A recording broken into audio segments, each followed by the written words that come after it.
Prisons here in Virginia don't allow for conjugal visits, or what are usually called family visits in the state that allow them. Instead, you're only allowed minimal contact at visitation.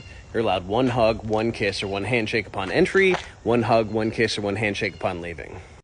And that hug and that kiss and that handshake were incredibly important to me, and I was always thinking about more, but when I was locked up, I couldn't possibly imagine getting out, so instead I was imagining getting transferred to one of the states that does have conjugal visits.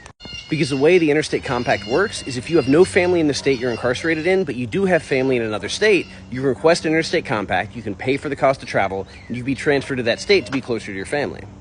So if I didn't have any family in Virginia, and I did have family in Washington State or New Mexico, or in one of those states where they did have conjugal visits, and I went there, theoretically I would have been allowed to have those conjugal visits.